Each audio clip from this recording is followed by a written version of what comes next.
Heavenly Father. The grace and peace of God our Father and the Lord Jesus Christ be with you all. And with your spirit. My dear brothers and sisters, let us acknowledge our sins and so prepare ourselves to celebrate the sacred mysteries.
Forgive us our sins and bring us to everlasting life. Amen. Glory to God in the highest.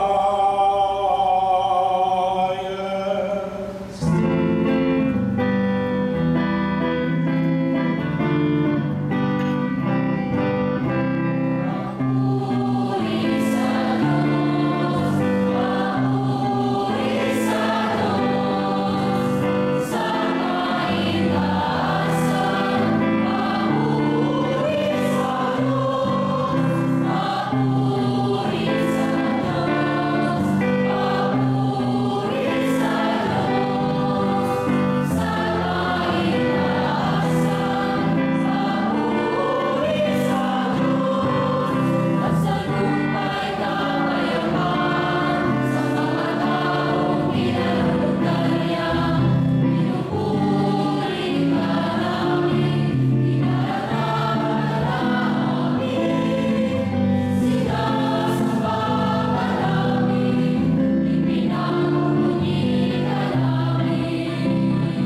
of the apostles Peter and Paul, give us the noble and holy joy of this day. Grant, we pray, that your church be in all things follow the teaching of those through whom she received the beginnings of right religion. Through our Lord Jesus Christ, your Son, who lives and reigns with you in the unity of the Holy Spirit, one God, forever and ever. Amen. Please be seated for the liturgy of the word. In the first reading, in his attempt to destroy the fast-growing faith in Christ, King Herod Agrippa has James beheaded and Peter put in prison. But the Lord intervenes to rescue the leader of the followers in Christ. Sa utos ni Herodes, pinugutan ng ulo si Santiago at ikinulong si Pedro upang hadlangan ang paglaganap ng pananampalataya kay Kristo. Subalit kumilos ang Panginoon upang iligtas si Pedro, ang pinuno ng mga Kristiyano. Ang unang pagbasa. Pagbasa mula sa Gawa ng mga Apostol. Noong mga araw na iyon, sinimulang musigin ni Haring Herodes ang ilang kaanib ng simbahan. Pinapugutan niya si Santiago kapatid ni Juan. Nang makita niyang ito'y kinalugod ng mga Hudyo, si Pedro naman ang kanyang pinadakip. Nangyari ito noong pesta ng tinapay na walang libadura. Pagdadakip kay Pedro, ito'y kinulong at pinabantayan sa mga 4 na pangkat ng tiga-4 na kawal. Ang balak ni Herodes ay iharap siya sa bayan pagkatapos ng pesta. Kaya't nanatiling nakabilanggo si Pedro. Samantalang, siya'y nagtaimtim na nanalangin sa simbahan. Gabi noon, si Pedro ay natutulog sa pagitan ng 2 kawal. Gapos siya ng 2 tanikala at may mga tanod sa harap ng pinto ng bilangguan. Siya'y nakatakdang iharap ni Herodes sa bayan kinabukasan. Walang ano-ano'y lumitaw ang isang anghel ng Panginoon at nagliwanag ng mabuti ang silid-piitan. Tinapik niya sa tagiliran si Pedro at ginising. Bumangon ka, dali, wika ng anghel. Pagkadakay, nakalag ang mga talikala sa kanyang mga kamay. Magpigkis ka at magsuot ng panyapak, sabi ng anghel. Gayon nga ang kanyang ginawa. Sinabi ba ng mga anghel, magbalabal ka at sumunod sa akin. Lumabas naman si Pedro at sumunod sa kanya. Ngunit hindi niya alam kung tunay ang nangyayari. Ang akala niya ay nananaginip lamang siya. Makalampas sila sa una at pangalawang bantay. Nakarating sila sa pintuang bakal na labasan patungo sa lungsod. Ito'y kusang nabuksan at lumabas sila. Pagkaraan nila sa isang kalye, biglang nawala ang anghel. Naliwanagan si Pedro nang nangyari sa kanya at sinabi niya, ngayon ko natiyak na totoo palang lahat. Sinugo ng Panginoon ang kanyang anghel at iniligtas ako sa kamay ni Herodes at sa inaasahan ng mga Hudyo na mangyayari sa akin. Ang salita ng Diyos. Salamat sa Diyos. Sa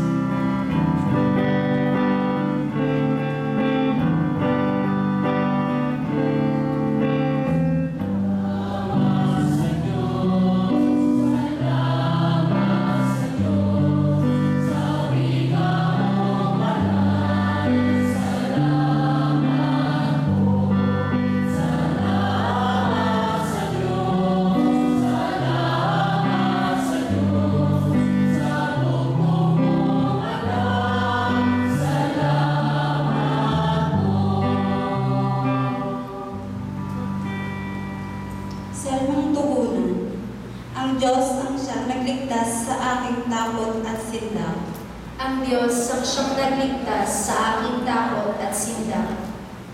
Panginoon, aking pupurihin, sa pasasalamat di ako titigil. Aking pupurihin kanyang mga gawa. Kayo'y naapi, makinig matuwa. Ang Diyos ang siyang nagligtas sa aking takot at sinda. Ang pagdakila niya ay ihayag, at ang ngalan niya ay purihin ng lahat. Ang aking dalangin, dininig ng Diyos, nawala sa akin ang lahat ng takot. Ang Diyos ang siyang nagligtas sa aking takot at sinda. Magalak ang aping umasa sa Kanya, pagkat di nabigo ang pag-asa nila. Tumatawag sa Diyos ang walang pag-asa, sila'y niligtas sa hirap at dusa. Ang Diyos ang siyang nagligtas sa aking takot at sinda. Anghelyong bantay sa may dakot sa Diyos. Sa mga panganib sila'y kinupokpok. Ang galing ng poon, hanaping masika, yaong nagtitiwala, sa Kanya't nagliligtas, ay may tuturing na tayong mamalat. Ang Diyos ang siyang nagligtas sa aking takot at sinda. In the second reading, now an old man and a prisoner, Paul looks back at his life spent for the gospel. He is full of confidence in the Lord, who has always stood by his side. He now looks forward to his reward from God. Sa piitan, nagbalik tanaw si Pablo sa kanyang buhay na laan sa Ebanghelyo. Buo ang pagtitiwala sa kanyang sarili. Hindi siya iiwan ng Panginoon habang inaasam niya ang gantimpala ng langit. Ang ikalawang pagbasa. Pagbasa sa ikalawang sulat ni Apostol San Pablo kay Timoteo. Pinakamamahal, ako'y iaalay na. Dumating na ang oras ng pagpanaw ko sa buhay na ito. Puspusan akong lumaban sa kaligsahan, natapos ko na ang dapat kong takbuhin. Nanatili akong tapat sa pananampalataya. Kakamtan ko na ang korona ng pagtatagumpay. At sa araw na iyon, ang Panginoon na siyang makatarungang hukom ang magpuputong sa akin ng korona. Hindi lamang sa akin, kundi sa lahat ng nananabik sa muli niyang pagparito. Muling pinatnubayan ako ng Panginoon at binigyan ng lakas upang maipahayag sa mga hentil ang salita. Naligtas ako sa tiyak na kapahamakan. Ang Panginoon ang magliligtas sa akin sa lahat ng kasamaan at siya rin ang maghahatid sa akin sa kanyang kaharian sa langit. Purihin nawa siya magpakailanman. Amen. Ang salita ng Diyos. Salamat sa Diyos. Please all stand to honor the Holy Gospel.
The Lord be with you. And with your spirit. A reading from the Holy Gospel according to Matthew. Glory to you, O Lord.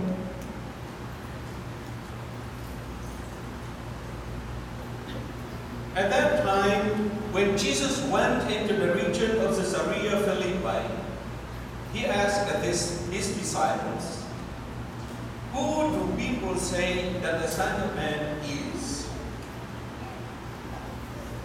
They replied, "Some say John the Baptist, and others Elijah, still others Jeremiah or one of the prophets."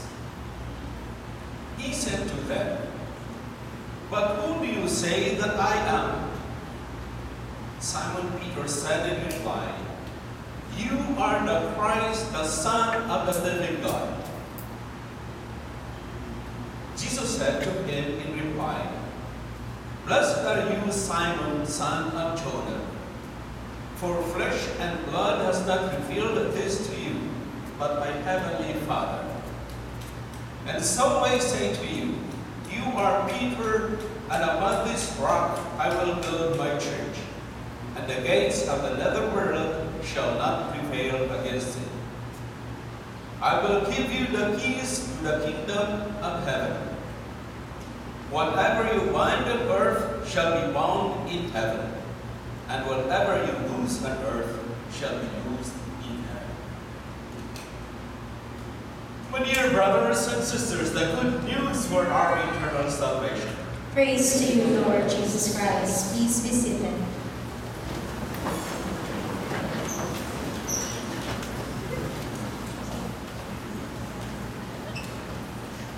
Dearly beloved in Christ, again, good morning. Today is the feast of Saints Peter and Paul, the great apostles. The great apostles of Jesus. Saint Peter was the apostle to the Jews, to the Israelites. And Paul, the apostle to the Gentiles. Para sa mga Hudeo, ang apostol ay si San Pedro. At para naman sa mga hindi Hudeo, Gentiles, ang apostle ay si Saint Paul. Our life as Christians is not that easy. Not easy in the sense that our life in living the life of God is not that easy. Yes, we talk about happiness in this world, but what is this happiness? Gusto natin ang saya, di ba? We want to be happy. But what is true happiness? Para sa atin yung fulfillment natin as Christians, our real happiness is not in this world, but in the other world. That's what we want to be. Heaven. And in order to reach heaven, it's not that easy. The great apostles gave us the models. Kung paano talaga ang paglalakbay patungo, it's not going to be easy. The Word of God tells us that Saint Peter was the Prince of the Apostles. Siya ang ulo ng mga apostles at Jesus of all apostles. And Saint Paul was the apostle of the Gentiles.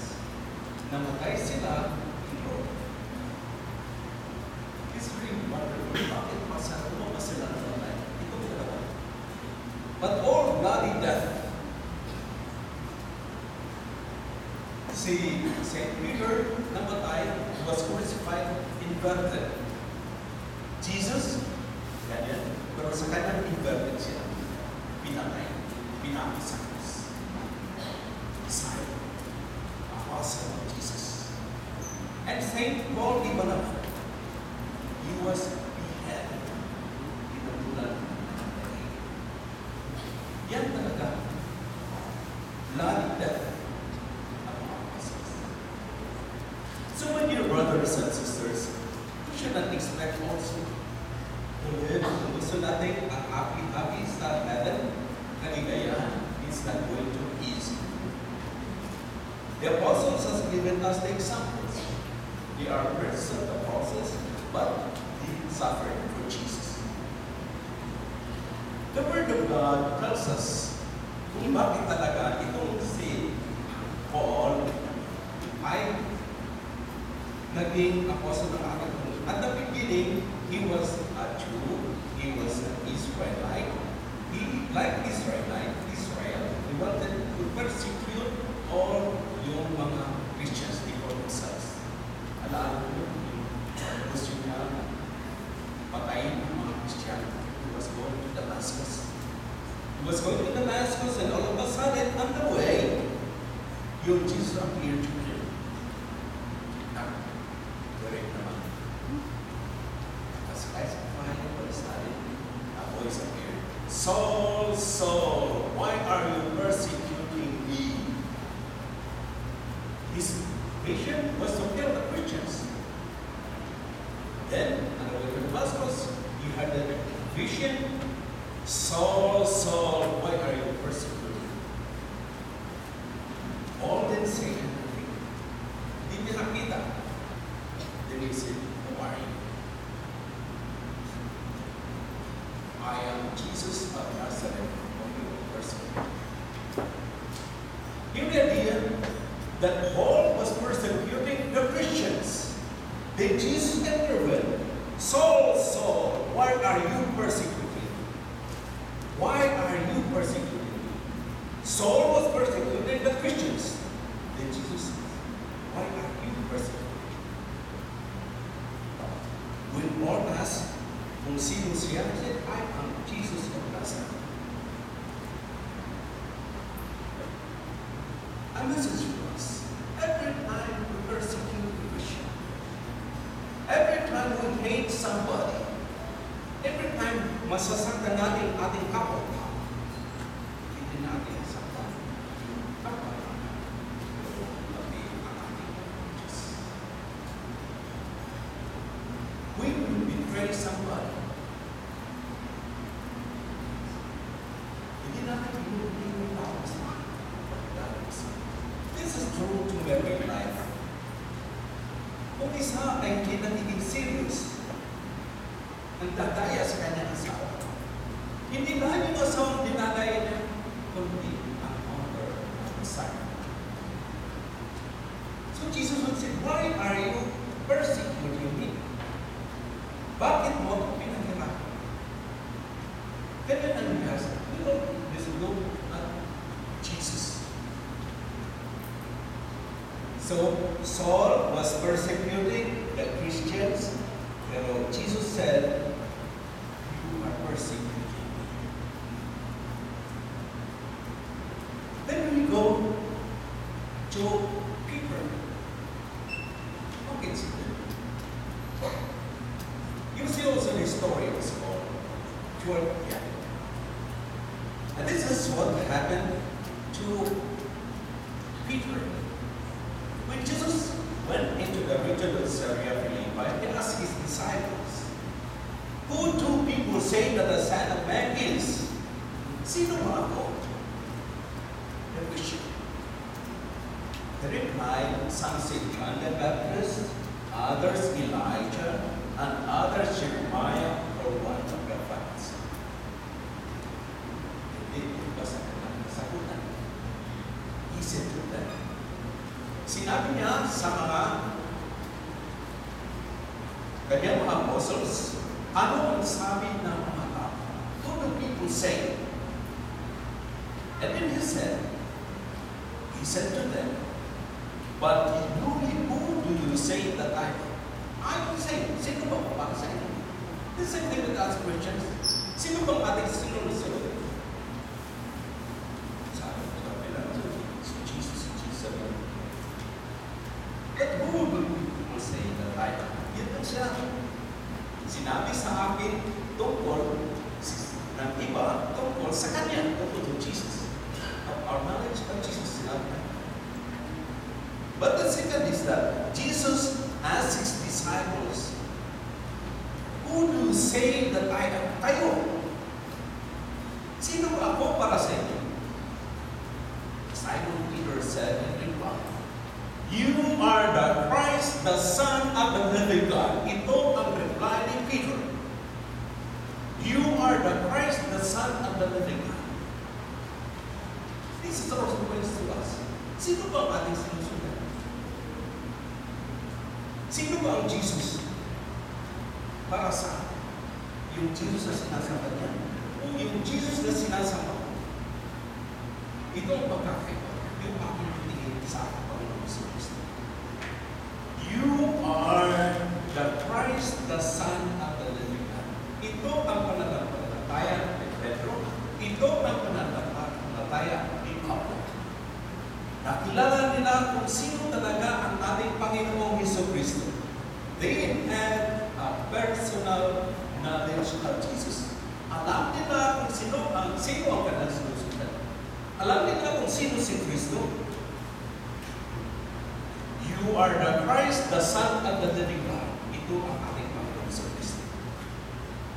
Jesus said to him in reply, Blessed are you, Simon, son of Jonah. For flesh and blood has not revealed this to you, but my heavenly Father.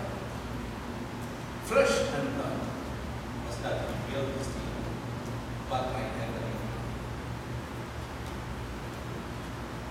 And so he said to Peter, and so I say to you, are Peter, and upon this rock I will build my church, and the gates of the nether world shall not prevail against it.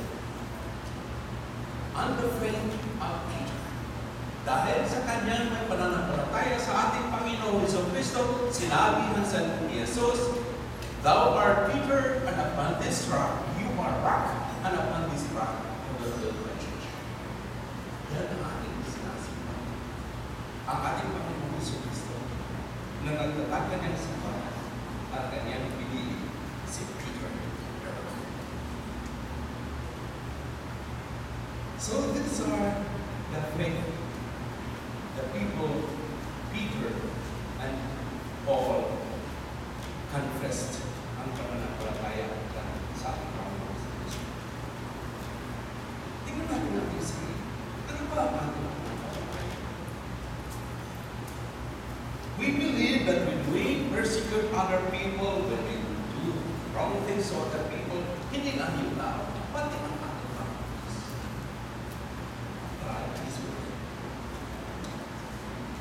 So my dear brothers and sisters, we have the good people who have faith in Jesus, the foundation of our faith. Peter and Paul. He died for Christ.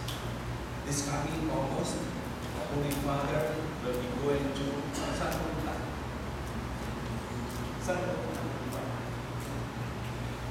The Holy Father will be going to Korea to beatify Korean martyrs. Mga martyrs. Magugulo. Mula-mula. Our life is a martyr. Ang pagsunod sa ating Panginoon sa Kristo. It's not easy. But we believe if we remain faithful to Him, He will also deliver us from all evils. As we have faith in God, as we have others in Jesus. Let us all stand and begin our faith.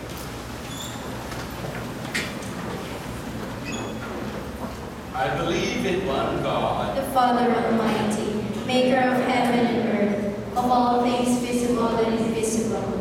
I believe in one Lord Jesus Christ, the only begotten Son of God, born of the Father before all ages, God from God, light from light, true God from true God, begotten not made, consubstantial with the Father. Through Him all things were made.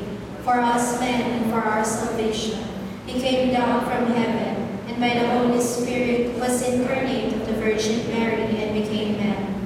For our sake He was crucified under Pontius Pilate. He suffered death and was buried, and rose again on the third day in accordance with the Scriptures. He ascended into heaven, and is seated at the right hand of the Father. He will come again in glory to judge the living and the dead, and His kingdom will have no end. I believe in the Holy Spirit, the Lord, the giver of life, who proceeds from the Father and the Son, that the Son is adored and glorified, who has spoken through the prophets. I believe in one holy Catholic and Apostolic Church. I confess one baptism for the forgiveness of sins, and I look forward to the resurrection of the dead and the life of the world to come. Amen. My dear brothers and sisters, let us pray to the Father that He may continue to protect and guide His people through the intercession of the Apostles Peter and Paul. Full of confidence we pray. Panginoon, pagpalain mo ang iyong bayan. Panginoon, pagpalain mo ang iyong bayan.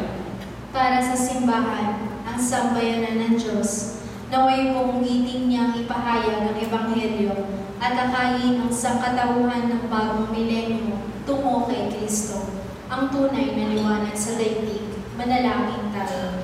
Panginoon, pagpalain mo ang iyong bayan. Para sa Santo Papa, mga obispo, pari at diakono, pinunong laiko ng simbahan, tulad ni Apostol Pedro at Pablo, maging saksi nawa sila sa kaligtasang hatid ng mabuting balita sa kabila ng mga pagsubok at pagtulisa dito. Manalangin tayo. Panginoon, pagpalain mo ang iyong bayan. Para sa lahat ng mga pinuno ng bayan, maging sandigan at haligi nawa sila ng lipunan sa pamamagitan ng kanilang pagtatanggol sa karapatan ng bawat mamamayan, pagpapahalaga sa kapayapaan, at paglingap sa mga dukha, mahihina at walang boses sa lipunan. Manalangin tayo. Panginoon, pagpalain mo ang iyong bayan. Para sa mga nagdurusa at nalalagay sa matinding pagsubok, matagpuan nawa nila ang ganap na kalinga sa buong may kapal, na siyang nagliligtas sa lahat ng naghihirap. Manalangin tayo. Panginoon, pagpalain mo ang iyong bayan. Para sa lahat ng mga pumanaw na, nawa pagkalooban sila ng katarungan at maawaing Panginoon ng walang hanggang buhay, at mapabilang nawa sila sa hanay ng mga apostol, banal at mga anghel sa langit. Manalangin tayo. Panginoon, pagpalain mo ang iyong bayan. Almighty Father, hear the prayers of your people. Keep us true to the teachings of the Apostles Peter and Paul, and inspire us to imitate their example. We ask this through Christ our Lord. Amen. Please be seated for liturgy of the Eucharist.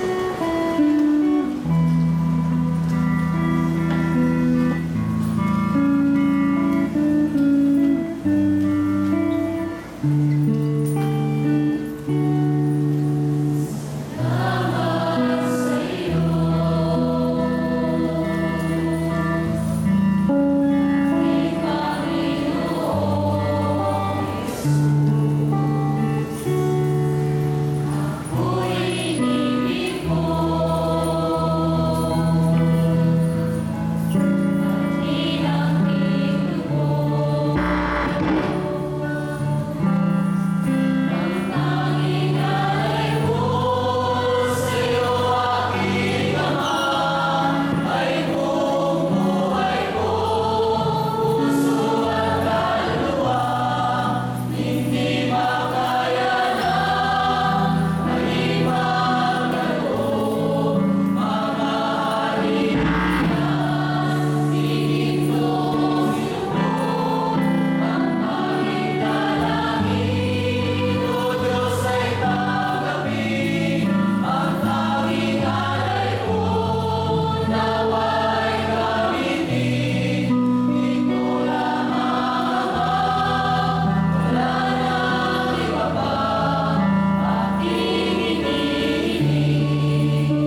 offerings and the sacrifice of our lives may be acceptable to God, the Almighty Father. May the Lord accept the sacrifice at your hands for the praise and glory of his name, for our good and the good of all his holy church.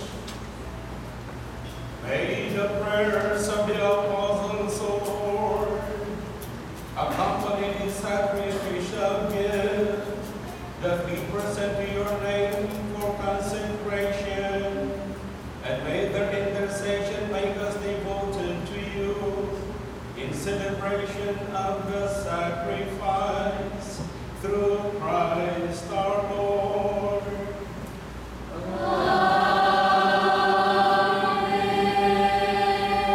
The Lord be with you.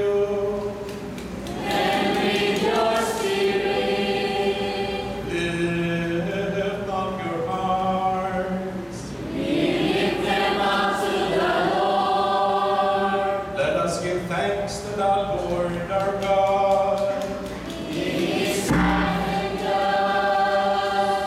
It is truly right and just, our duty and our salvation, always and everywhere to give you thanks, Lord, Holy Father, Almighty and eternal God. For by your providence the blessed apostles Peter and Paul bring us joy. Peter foremost in confessing the faith, all its outstanding preacher. Peter, who established the early church from the remnant of Israel. Paul, master and teacher of the Gentiles that you call. And so each in a different way gathered together in one family of Christ, and revered together throughout the world, they share one martyr's crown. And therefore with all the angels and saints, we praise you as without end we acclaim.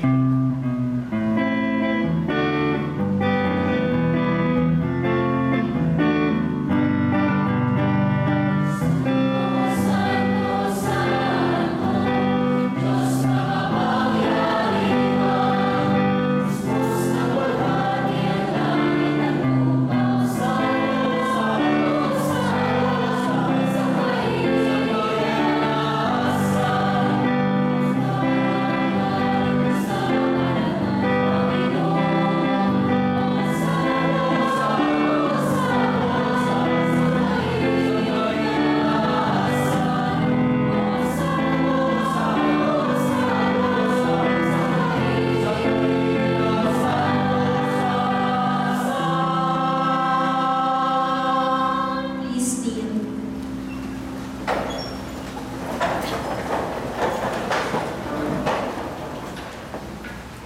You are indeed holy, O Lord, the fount of all holiness.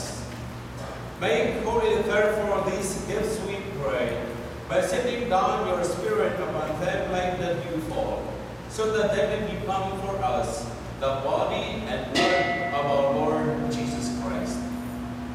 At the time he was betrayed and entered willingly into his passion, he took bread and giving thanks, broke it, and gave it to his disciples, saying, "Take this, all of you, and eat of it, for this is my body, which will be given up for you."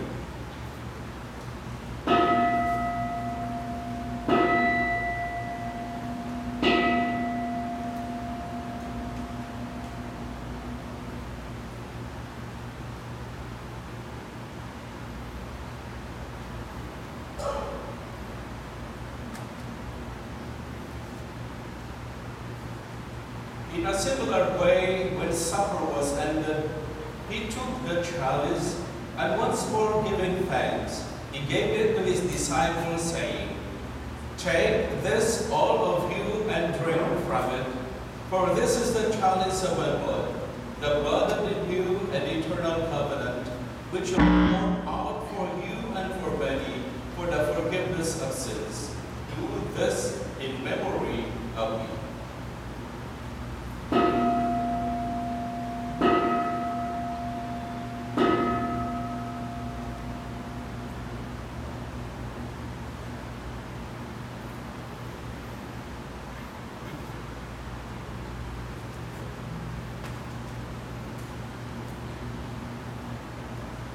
Let us proclaim the mystery of faith.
Humbly we pray that partaking of the body and blood of Christ, we may be gathered into one by the Holy Spirit.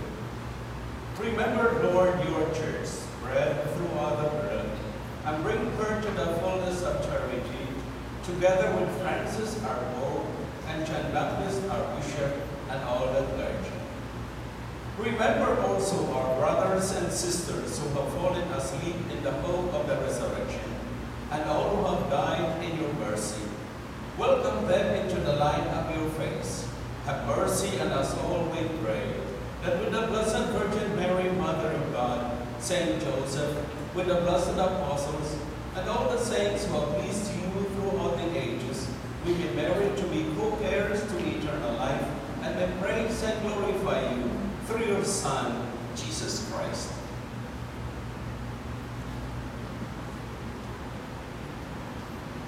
Through him and with him and in him, O God, Almighty Father, in the unity of the Holy Spirit, all glory and honor is yours forever and ever.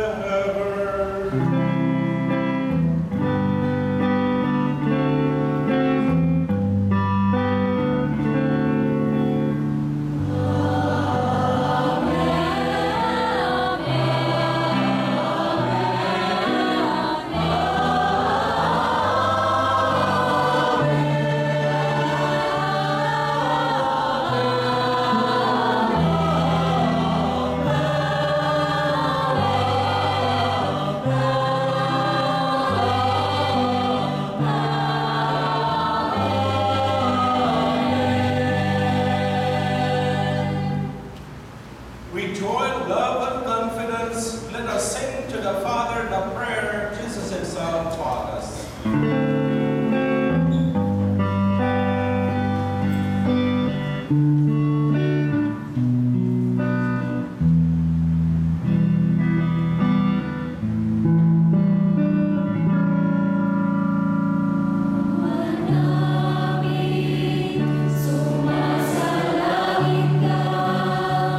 Sa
away from every evil. Gracious and grant peace in our days, that by the help of your mercy we may be always free from sin and safe from all distress, as we await the blessed hope and the coming of our Savior, Jesus Christ.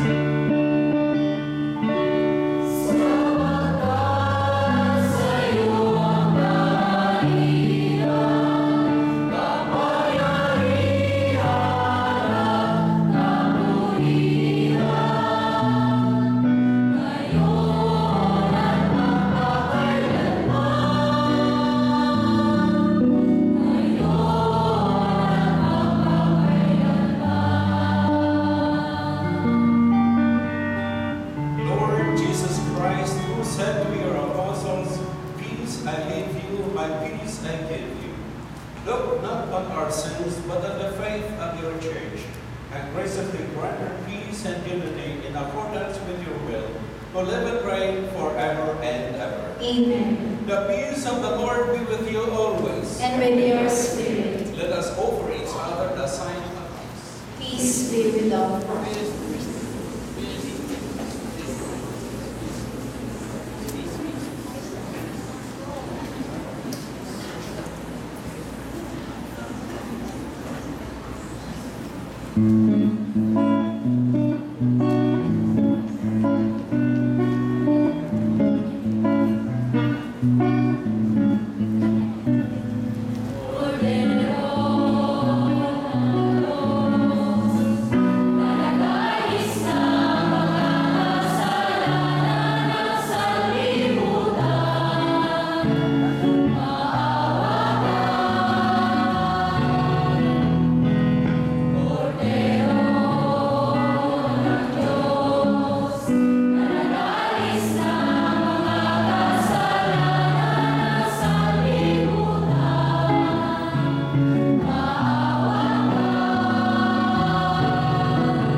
Please be.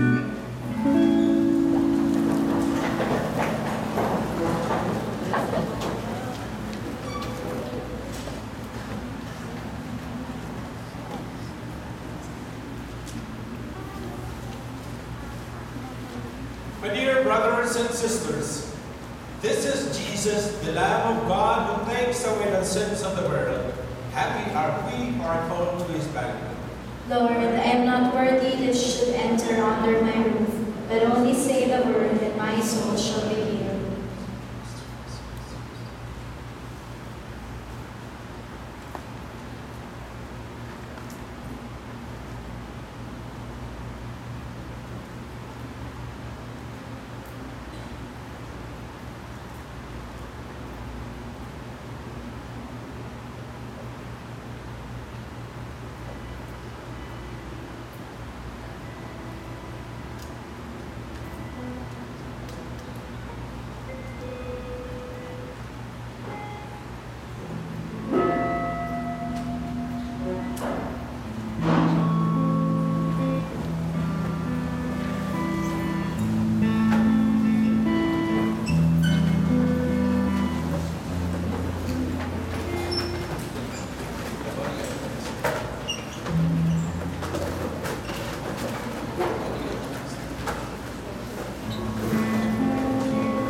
sacrament, so to live in the church, that persevering in the breaking of the bread, and in the teaching of the apostles, will ye be one heart and one soul, made steadfast in your love, through Christ our Lord. Amen.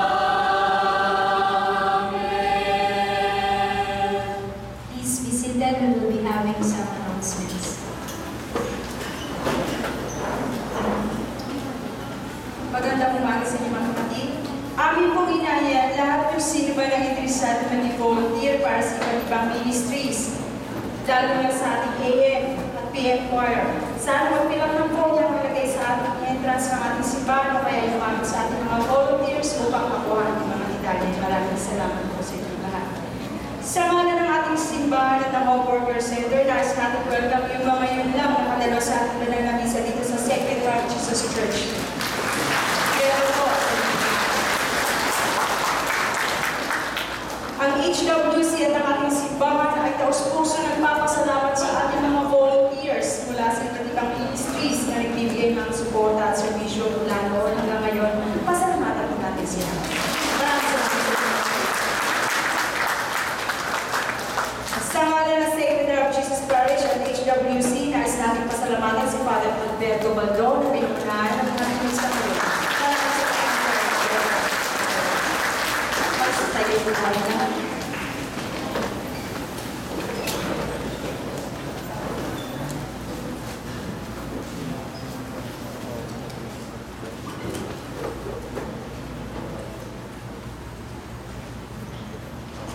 The Lord be with you.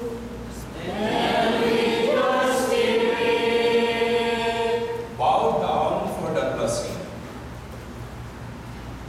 May God, who has granted you to stand firm on apostolic foundations, graciously bless you through the glorious merits of the holy apostles Peter and Paul. Amen. And may He who endowed you with the teaching and example of the apostles make you, under their protection, witnesses to the truth before all. Amen. So that through the intercession of the apostles you may inherit the eternal homeland, for by their teaching you possess firmness of faith. Amen. And may the blessing of Almighty God, the Father, and the Son, and the Holy Spirit descend upon you and remain with you forever. Amen. The Mass is ended. Go in peace to love and serve the Lord, and may you have a nice week. Thanks be to God.